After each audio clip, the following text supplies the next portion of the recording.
Hey everyone, welcome to Wins and Lessons. We win some, we learn some. A podcast about the fears, failures, and fun of being a dad. Yeah, and today, like Nathan and I, we just kind of hung out and talked about affirming our kids, encouraging our kids, and how we need to do it a little bit more, and maybe some ways that we can do it where it's a little bit more meaningful. So we hope you like it. Join us. We just kind of hang out and chat for a while. All right. Here's a lesson I've been on, and I got a text message last night from a dad that kind of just reinforced what I'm trying to do as a dad. I don't know about you, but I've been thinking about, there's probably terms for this stuff, like psychological terms, right? So earlier this week, one of my sons played in a game, and I got to catch half of the game because I had to go between his game and another son's game, and this is baseball and back and forth, back and forth. So I'm asking him on the drive home, like, hey, how'd your game go? I didn't get to see all of it, but I saw this. And he's talking about another player on his team, and he says, so-and-so is awesome. And I didn't really I heard like the beginning and the end of that sentence, and I said, oh, did you say he is awesome? Did you say he did awesome or he is awesome? I didn't hear that. And he said, well, Dad, so-and-so did awesome and so-and-so is awesome. Like, he's just great. He's gotten so much better this season. It's awesome. I think it's great. And it was this particular friend or kid's first year ever playing baseball. Mm-hmm. And at this point, we're talking like, for our kids, the league that we're talking about, it's minors, it's like kid pitch, like they pitch the whole game, all this stuff. It's a lot to... I feel like to jump into your first time ever playing organized baseball. Yeah, definitely. It could be a learning curve. Anyway, so he says that, and I'm like, dude, that's so cool. That's awesome. I think he's gotten better too. I think he's awesome also. Cut to last night's game. We play against each other. One had to come out the victor. Mm-hmm. It was you. Just say it. Well, it wasn't me. It was my kid. And so afterwards, you know, it's end of the season, the teams are all saying goodbye and good job and stuff. And so I happened to pass this kid that my son was talking about, and he was with his family. And I said, hey, dude, great job this season. You did a good. I was just trying to encourage him, right? Just trying to affirm him. And then I told him about the conversation I had earlier. I was like, hey, I was talking with my son earlier this week and about Tuesday night's game. And he said, and I told him the whole story. You know, he said, you did awesome. And I didn't hear him. I said, did you say he did awesome or he is awesome? And my son said, you did awesome and you are awesome. And he kind of like I saw him like filled with life a little bit. And so I was like, my whole point is I just want to tell you, like, great job this year. Like, we saw, like, it was fun to play with you and it was awesome. I know my son loved playing with you. We go in and out, do everything. I get a text message later that night, pulling into the In-N-Out parking lot. And it's from this dad. And he said, hey, man, I just want to say thanks for saying that to my kid tonight. And I was like, yeah, that's a no-brainer, man. Like, we need to hear, like, the positive things that we're doing in life. So did he hear you say that, or did his kid say, like, hey? No, I said it to him, the kid, in front of his family. I had already told the dad this story earlier. Yeah. And I'm sure that story would have made it to the kid, but I just wanted to tell the kid. The kid wasn't, the point that I was trying to make is not even that my son was talking about him, but just like, I'm in this lesson right now, right? We talk about wins and lessons. I'm in this lesson of positive affirmation, not just speaking glowing positive reports, but like, I think, and I'm doing this because Jesus says to treat, care, love for others as you would want to be loved. I need to know when I'm doing things right. I don't always know when I'm doing things right. Most of life, I'm just guessing. Like, I think I have a conviction, this is what I'm supposed to do. I don't even know if I did it the right way, whatever, right? So I'm just trying to make this point to this kid, like, hey, buddy, there are I know you might be disappointed in your season, in how you played or performed, but you are doing things well, and you are growing, and it's good to hear that. Sometimes it's great to hear it from your own parents, but sometimes I think, like, if you have, like, encouraging parents, sometimes the parents' encouragement just becomes like Charlie Brown voices. You're like, you kind of feel like if you have a loving home, well, Dad, you're supposed to say that. You're my dad, you know? Yeah. So I'm trying to give this kid another voice that's not his dad or his mom, you know, that's like, hey, other people are noticing. So Dad texted me later that night. He's like, hey, man, thanks for saying that to my kid tonight. And I said, buddy, absolutely. No brainer. Like, we need to hear that positive, like the things we're doing right in life. And there's just this text exchange between me and this dad, and just like, yeah, I think, we probably don't hear it enough, and we could all use to hear it more and stuff. I say that to say this is just like in this chapter of life that I feel like I'm in, because there are things that I'm getting on my kids about that are the things they're doing that are wrong. I could just hear the tone of a certain kid's name and me just saying it with what are you doing? Like, stop, don't do that, and then maybe even stuff that they know not to do, but it's just like, what, stop. Most of our parenting, I wonder, this is me, I'm not trying to get on a soapbox, but maybe I'm on a box right now. But most of our parenting is corrective, which I think is valuable, but is reactionary. Like we're trying to correct the things they're doing wrong instead of like prepare them for the things they're supposed to do right. But even corrective can be preparation.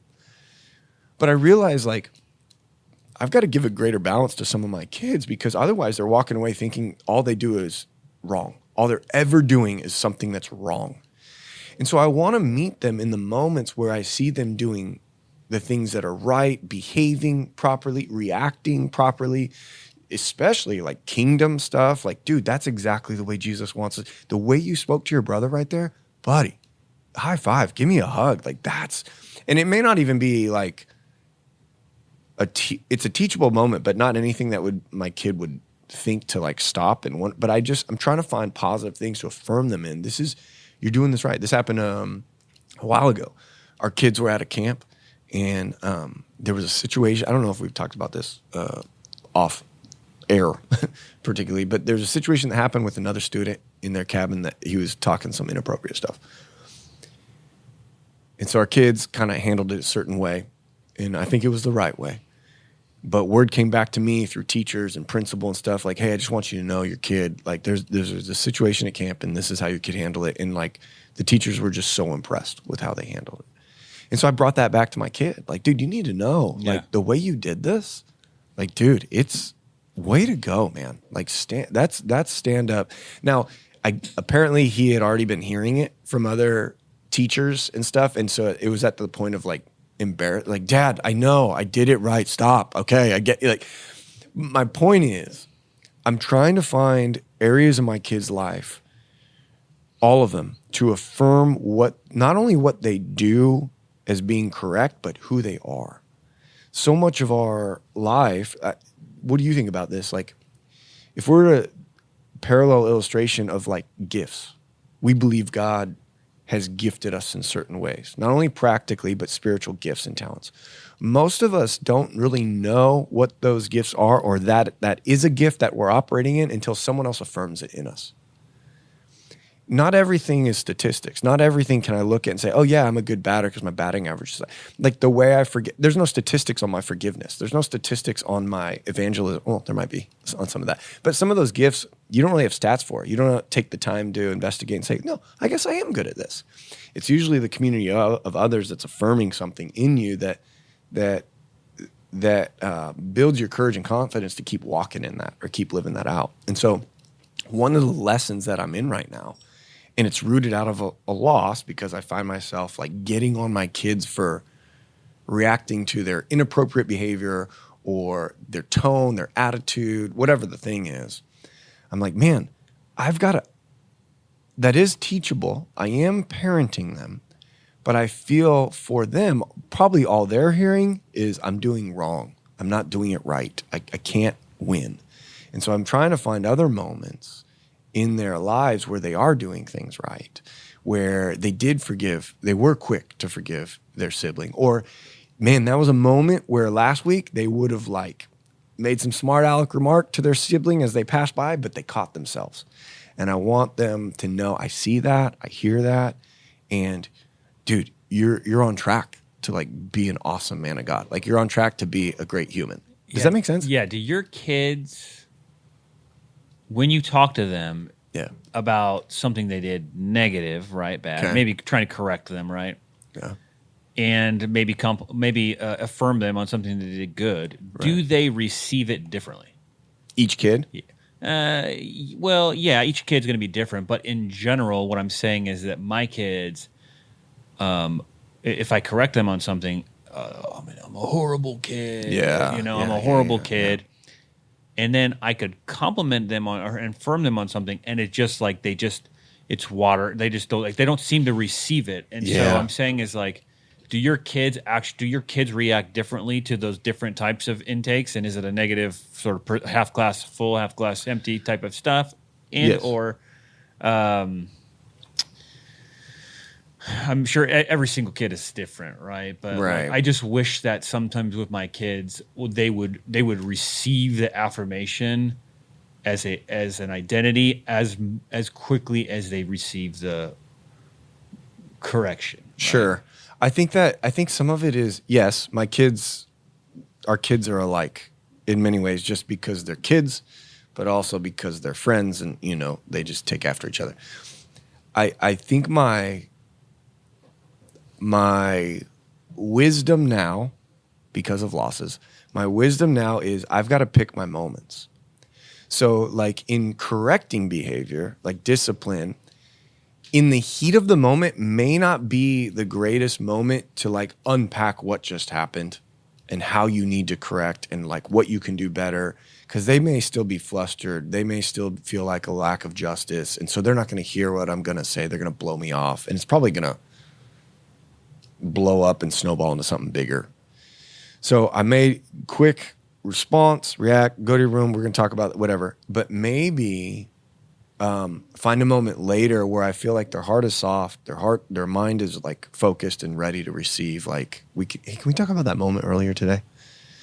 Now, in the same way, am I getting to kind of what you're talking about? I also need to pick my moments with the positive stuff too. If like they're on their way out to the door to practice, I'm like, hey, dude, I heard a great thing about. They're probably like, cool, Dad, whatever. I gotta go. I'm late.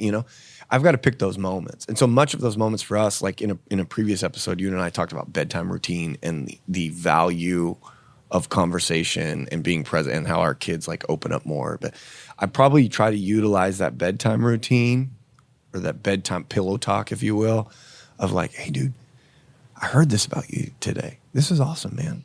Or hey, when you blew up, can we talk about today? One of my kids for sure, when they have a blow up, like an episode, I refer to them as, and even if they learn from it and they still don't want to talk about it. I'm like, hey, dude, we got to talk about. He's like, let's just move on, Dad. Let's just, it's okay. We don't need to talk about that. Like even with a smile, like a smirk on their face. I'm like, no, bud, we got to talk about it. That that wasn't right? Yeah.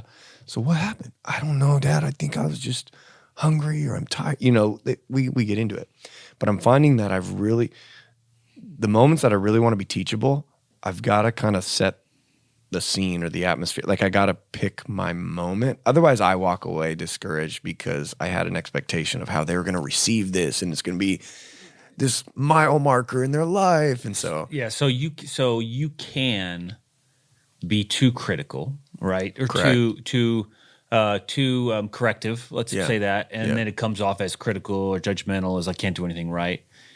And on the flip side, you can be, it sounds weird to say it like this, but you can be too affirming, right? And I mean that is like, obviously if I was going to be either go one way or the other, I think you're probably safer to be too affirming than too critical. But like, do you feel like there is a point where the affirmation can be cheapened because you maybe say it too much, or is there a point where the affirmation can be cheapened because like it seems almost over complimentary with everything they do, and they're like, oh, my dad he just thinks everything I do is great. And so, but I think there's something about like, hey, being very selective about the things you want to criticize them about, and only making sure they're really important when you do. And maybe like doing the same thing to a degree on the affirmation side. So when you actually do say something, they really take it to heart, because my kids will, like, I'll say like, hey, great job doing this. And they just blow it off. Right. Sure. I think like, don't you think we kind of have to pick our moments, pick our times. But if we're wanting to say something to our kids, that is, let's go into the affirmation, the positive, the encouragement. If we're wanting to say something encouraging to them, that we feel is beyond the general encouragement we give them. Like if we want to say something encouraging that we feel is like really a life lesson, a seed that they need to take because it's gonna, I believe those moments should be as set apart as we feel that our words are. I don't know if maybe that's kind of clunky way of saying it, but like if we're naturally like, hey, great job in the game today. Great. And we say that every game. But one game we feel like, dude, this game was set apart. Then maybe what I would try to do is carry a tone, carry a moment, like treat that moment like dude, my words aren't working. Have a set apart moment that equals the value of what I believe my words are. That's still kind of clunky. No, do you know what I'm saying? Like I know what you're saying. So in the practical, maybe it's easier just to you say in the practical. I might take my kid to like a little coffee date or to lunch and be like, dude, I got to talk to you about this game yesterday. Yeah. You know, like have that moment. So it's not just, it doesn't just feel like something that dad always says. Yeah. You know, when I can be critical of my kid, I can get an immediate reaction. I can see the consequences or the fruit of my approach. Sometimes I feel when I affirm my kids, which I do all the time, by the way. On record. We have that on record. Yeah. It's like, my kids play it so cool. I don't see the fruit of that right away. But I hope, and do you think that your kids do you think your kids like hold on to that and maybe think about it later? And like, I think we have to trust that long term, all these words of affirmation are going into like planting seeds of being like, hey, I am good. Hey, I am this. Hey, I am that. Hey, I guess I would say with the seeds of criticism are much quicker to sprout than the seeds of affirmation. In a negative sense, you mean? Yes. Well, like, negative or positive. They're going to care, yeah. Yeah, like the seeds of criticism, you can really see the fruit of that right away. Whereas I think the seeds of like a consistent affirmation and an honest affirmation and building your kids up just takes longer. Think about it like this. If you were actually like building something, a wall, like I could knock a wall down in like one swing of the bat. Right. Although to build a wall, it takes many, many, many like bricks, right? Yeah. And it takes a longer time. Right. So I don't know what that means, but yeah, I think I just try to choose my moments of when I'm going to say those things. Even the critique, the correction, or the positive, the affirmation. Because I believe if it's really special, it should be set apart as special. Yeah. You know, like you and I talk often. We text daily, right? There may be something that you want to talk to me about that you're like, this needs to be in person. This needs to be like coffee or lunch, and I need to bring it up, whether positive or critical. And so you treat that as different than our daily interactions. And so that's the same. I'm trying to find moments and pockets for that with my kids too, both in the critique and in the positive. And usually that comes in two forms right now for us. Is one at bedtime, like when I'm laying with them, and it's just like, hey, dude, we got to talk about this. And it could be something that came up in the day, whether I was there or mom was the only one there and it came to me. And so, hey, mom talked to me about the afternoon and we got to talk about it. So they know it's set apart and they know like, this is important to our family.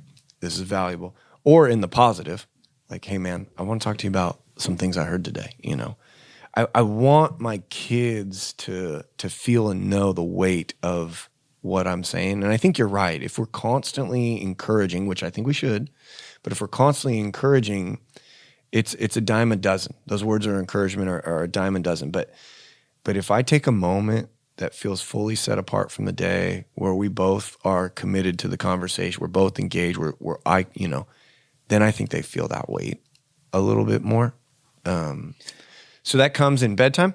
Sorry. Then the other one comes in like, I'll talk with Rebecca, I'll talk with my wife and be like, hey, I think we use the term special time, like just one-on-one time. I think I'm going to take them to like get a scone after school and really kind of see if we could drill this lesson. Like I think they need to know how important this is, good or bad, right? Corrective or encouraging. So they know it's set apart. And so this interaction I referenced at the beginning, so this dad texts me these things, and I didn't really, I mean, I thought of it in the moment, like, hey, I want this kid to hear this because I think he's getting it home, but I don't know if he's getting it from other people. And he's like, hey man, this was just like really impactful for my kid. I was like, that's great. You know, we need it. And he said, he like quoted his son as like saying, hey, you know, my kid, you know, so-and-so said I'm really good at baseball and he's like the best player on the team. Yeah. And that like made me feel awesome. And I was like, dude, that's great. So I showed my kid this, right? I showed him the text message. I'm like, hey bud, come here. I want you to see this. He read the whole thread. And I made sure I had his eyes. I made sure my tone changed. I made sure like he knew this was a moment. I said, buddy, I could care less if you're the best player or the worst player on your teams, you know. But if you're the best player on your team and you're not encouraging building up the other players on the team, then you're not the best player on your team. That doesn't mean anything to me.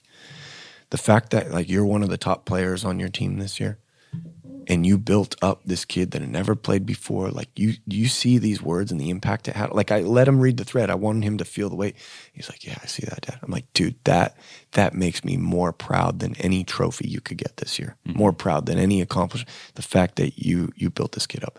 And so I think he felt the weight of that. He felt the gravity of that instead of me in passing. I'm like, hey, you really encouraged so-and-so. Good job, bud. Yeah. You know, like I want to, not that I'm trying to make some over dramatic movie moment, but in some ways I am. I'm not trying to oversell it, but I want him to know like, dude, this is a moment. It's a big deal. Yeah. And so I'm trying to find ways to do that. Yeah, that's good. I like that. Do you feel like though, like your words, positive or corrective, are just like, whatever, Dad, blah, blah, blah? Or how do you get those moments into your kids? Like, how do you instill those like high value, whether it's kingdom or just the way the Varnold family rolls? You know what? That's a good question. I try to encourage my kids a lot. My wife and I, we encourage our kids a lot. My kids' personalities, they could,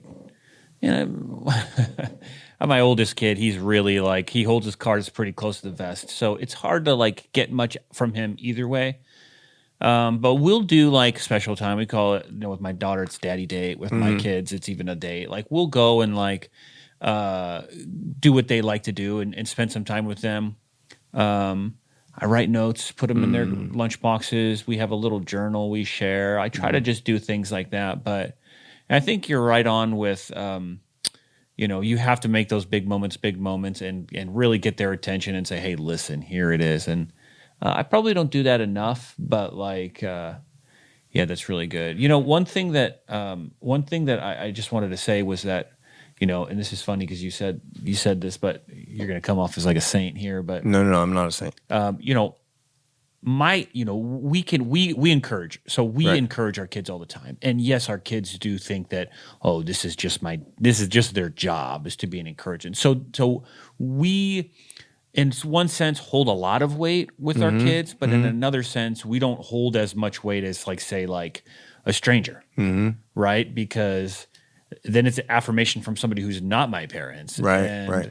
And like my kid made a catch at practice the other day, and he came home and he's like, Nathan Blank said it was like, he said it was a 9.5 out of 10 on this game. And he was all pumped up, and it's like, I've told you you're a good baseball player for like years. And he's like, well, Nathan Blank thinks I'm the best on the team, or like, all this stuff that's probably not true. He's got a lot of confidence, this kid does. But but it was a good catch, dude. He's like, do you think, hey, Nathan, did you see my diving catch in the outfield? I was like, yeah, dude, I did.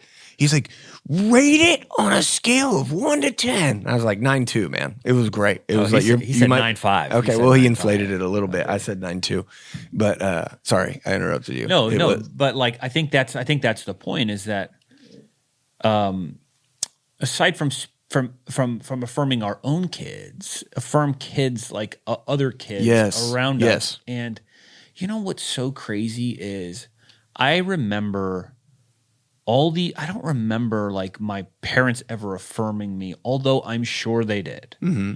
But I remember my high school teacher telling me I was a good writer. Or I remember my math teacher telling me I had a nice smile. Or like just this random stuff that you should really just blow off. But like when it comes from somebody else and somebody that's unexpected, it's important. And then guess what? My high school teacher said, "Hey, you're a pretty good writer, man." And guess what? All of a sudden, I wanted to write. And I thought I was a good writer. And then I was like, maybe I should be a writer. And my kid, he's a great artist and he loves art. It is. But I wonder how much of that is because he's a natural artist and he really likes it, or I wonder how much of that is because his whole life people have told him that. Everyone has told him, you're a great artist. You're a great artist. You're a great artist. And now art is like his thing. But is it because like he really loves art, or is it because he really loves art because people have told him that's his that he really loves art? No, I don't know. Here's the thing with parenting though. I think this is why we're just talking to dads. Like it's important to find other dads in your life. If your families can kind of live life near each other, that's great. This is how this would work out. If families live near each other, it really takes a village and a community, right? This is how it's going to work as dads. You older dads, you guys get this. Us younger dads, we're probably learning this. You could preach something to your kid over and over again about what they're good at or even what they need to do. And they're kind of like, yeah. But then someone else says it, something you've been saying for years, and they come home like they've heard it the first time, and it's changed their world. They're like, Dad, when I field a ground ball, I need to be doing. I'm like, I've been telling if you, I could say now. I have a moment there as a dad to like go on an ego trip and try to flex and tell him how smart I am, and if you would have been doing this a year ago, you could. Or I could just say, praise God, someone else spoke what I've been speaking to him, and it clicked. Right? It clicked. And so I think that, one, I'm so grateful for when other people are saying the things that I'm telling my kids. And it could be a reason that, like, maybe my kid just hasn't heard me say it all this time. It's just been in year one. Or maybe it's been like, my dad's supposed to say that he's biased, and when they hear a quote-unquote stranger or someone that's not in their life all the time, they're like, oh, maybe my dad's actually onto something. Like maybe he. So I think because I grew up like in a house, not opposite of yours, where I do recall my parents being very affirming and positive, but almost to the degree of like, I don't know if I could really trust them or not as like a critique, right? Like, God, Dad, I a little thirsty. Stop complimenting me. I need a second opinion, right? But when I got that second opinion, so to speak, then I was like, okay. So what I try to do is like still be affirming, encouraging, and loving, because I think that's what we're supposed to do. I think that's my natural inclination just in my DNA. But then also I'm trying to how can I set that apart? How can I set up my like teachable moment from just the general encouragement? And so sometimes I can do that on my own. Hey, let me take you one-on-one. Let's go on a drive, or let's go on a trip, or you want to run with me on this errand, and I want to talk to you about something. Or you can do that for me because I've been saying it, and then you're like, hey, dude, that game the other day, dude, that at bat was incredible. Or, I heard some parents were talking about what you did at school, and like that's why we're kind of not co-parenting, co-dad, but we kind of are. Yeah. You know what I mean? Like we could help each other out of like, dude, I can't get through to my kid. It's okay. Hey, let me say something next time. Yeah. And it sticks a little bit. And I did that to the coach the other day. I said, hey, he's not listening to me. This is what you need to tell him. Tell him this, tell him this, tell him this. And like I do think it's important to say, hey, great game or great at bat or you're great at art or whatever. But Yeah. you know, I think it's also important to especially in those moments, right? Hey, I love how compassionate you are. Hey, when you did this, hey, I love how you were so kind, and really speak into who they are as a person, the character piece. And I think that the other stuff is good coming from other parents, but the character piece, I think, really needs to. It's a big deal, or it's a bigger deal when it comes from the parents because the parents know. Yeah. If he heard you, if my kid heard you come up and say, "Hey, you know, you're such a compassionate guy," he'd obviously like that. But like, you know, I know him a little bit better, and he would be like, "Well, my dad actually likes who I am. I mean, my dad actually thinks I'm a good person." So, yeah, no, I'm fighting for dads, and you know, alongside dads, and I'm also fighting for because I guess I remember. It's all just a spider web in my brain. Forgive me if it's not coming out clear, but I just know sometimes on the receiving end, we misunderstand general encouragement for something that's supposed to like make a mark in our hearts. That should affect the trajectory of our life. And so even as like I get to pastor young adults, like I got to pull some young adults and say, hey, you're really good at this. And they're like, yeah, okay, thanks. And I have to say, no, hold up. I've been doing this for a while and I've seen a lot of young adults and you just need to know you're not just good, you're actually set apart. Like you do this differently than your peers. You are different than your peers.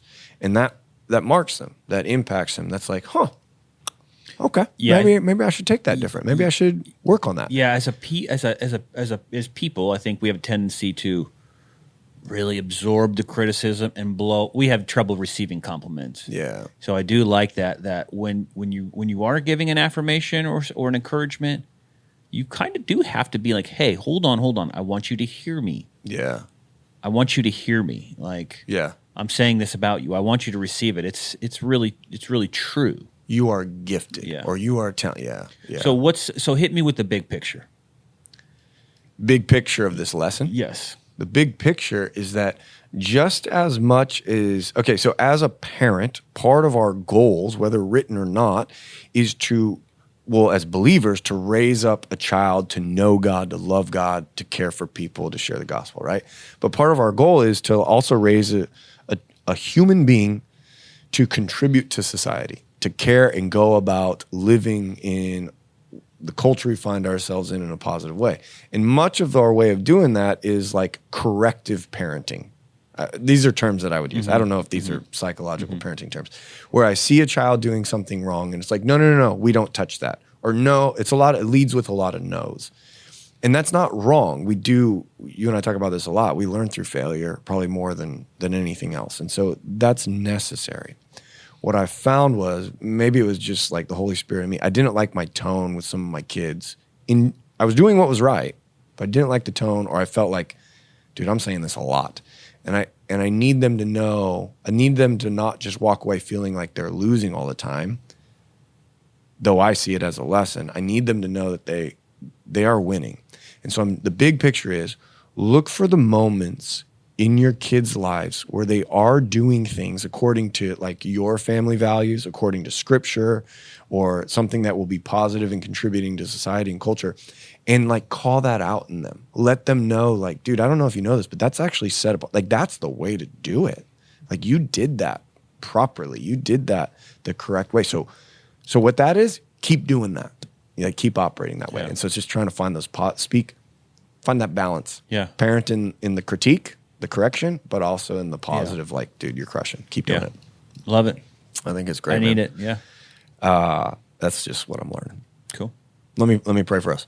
God, thank you for the opportunity, the trust, the immense trust you've given us as dads to care for our kids, to parent our kids as you've parented us. And Lord, I know I've received from you just in my personal experience with you, but I also see this in scripture. Just sometimes oftentimes you chasten those that you love, you correct those that you love. But there are also times where you're speaking to me and to those throughout history, the things that they are doing well, the things that they are, the way in which they are spreading the gospel and sharing it. You're just affirming, encouraging, hey, keep going, steady the course. And so, God, would you show us those moments with our kids where we can not only correct what is wrong, but build up what is right, fuel what they are doing properly, maybe either in their DNA, what they're doing, maybe in their spiritual gift, in their talent, and in the way you desire for your kingdom to operate. Would you show us those moments, and would we be able to take advantage of those moments, whether it's pillow talk, special time, or just a quick aside, like pulling them and building them up? And would you guide the hearts, minds, and ears of our kids to hear that it would be impactful, that those seeds of encouragement and building up would fall on fresh soil. We love you. We trust you, Jesus. Amen. Amen. Yesterday is over and the future has come.